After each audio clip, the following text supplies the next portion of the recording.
परमेश्वर के पवित्र नाम को मैं धन्यवाद और स्तुति करता हूँ। कई दिन के बाद फिर से प्रभु का वचन को लेकर आपके सामने आने के बहुमूल्य अवसर खुदा ने अपने दया से मुझ पर दिया है। इसके लिए मैं सर्वशक्तिमान परमेश्वर के नाम को ऊंचा उठाता हूँ और परमेश्वर को धन्यवाद देता हूँ। भजन संगीता 119 का 26 वचन से हम इस प्रकार से पढ़ते हैं, मैंने अपने चाल चलन का तुझसे वर्णन किया है और तूने मेरी बात मान ली है, तू मुझको अपनी विधियां सिखा। इस वचन के लिए खुदावंद को धन्यवाद देता हूँ।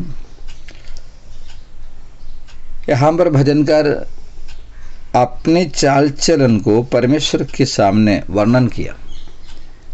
चाल चलन का अर्थ हम समझते हैं, हमें मालूम है, उनका जीवन, उनका रवैया, उनका स्वभाव, वो जो भी है वो परमेश्वर के सामने बताया है।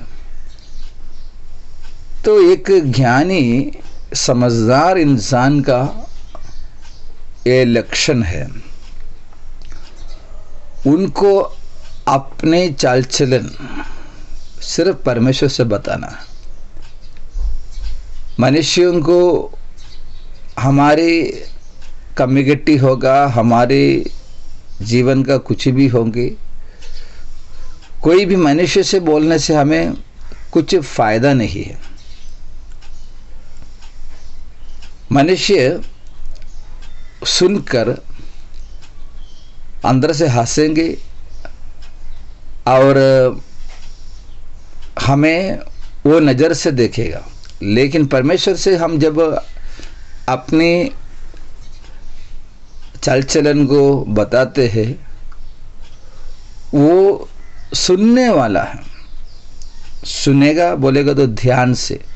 जैसे लौकिक सुसमाचार 18 अध्याय में लोग पढ़ते हैं, वो चुंगी लेने वाले मनुष्य परमेश्वर के मंदिर जाकर वो दिल खोलकर बताया। भजनकार भी यहाँ पर उस प्रकार से कह रहा है। तो देखिए, हम क्या परमेश्वर के सामने अपना हृदय को खोलता है, अपने चाल चलन को बताते हैं। कई बार हम परमेश्वर से मांगते हैं हमारा ज़रूरत, लेकिन हमारे ज़िंदगी को प्रभु जी मेरा दिखने में, मेरे सोचने में, मेरे बातचीत में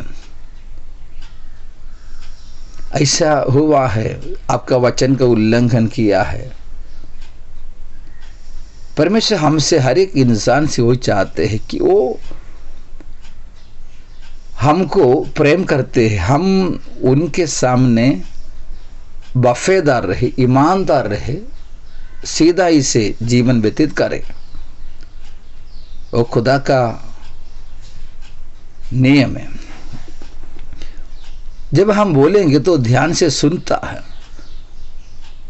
सुनकर मेरी बातों को मान लिया। देखिए, परमेश्वर ने सुनकर मान लिया, अंगीकार किया, और उनका प्रार्थना है, परमेश्वर मुझको अपनी विधियां सिखा। इससे भजन संगीता में भजनकार कई बार कहते हैं, आपके वचन, आपके व्यवस्था, आपके नियमों को मुझे सिखाए। वो दिल के गहराई से इस प्रकार की एक मांग रखते, इस प्रकार से प्रार्थना करते हैं। मैं परमेश्वर को धन्यवाद करता हूं। सही भक्त इस प्रकार से प्रार्थना कर सकते हैं। परमेश्वर का वचन हम जो अपने आंखों से देखता है, पढ़ता है, वो नहीं, उसके गहराई में अगर हमें जाना है, जैसे हम वचन में पढ़ते हैं, यरूशलेम से एम्माऊस जाने वाले चेलों से परमेश्वर ने, प्रभु ने बातें की तो उनकी मन उमंग रहा था। तो प्रभु का वचन परमेश्वर जब हमें सिखाते हैं, हमारे मन प्रज्वलित हो जाते हैं, हमारे हृदय खुशी से भर जाता है। इसीलिए प्रभु से सीखे, प्रभु से मांगे, वो हमें आशीष करेगा। आमीन।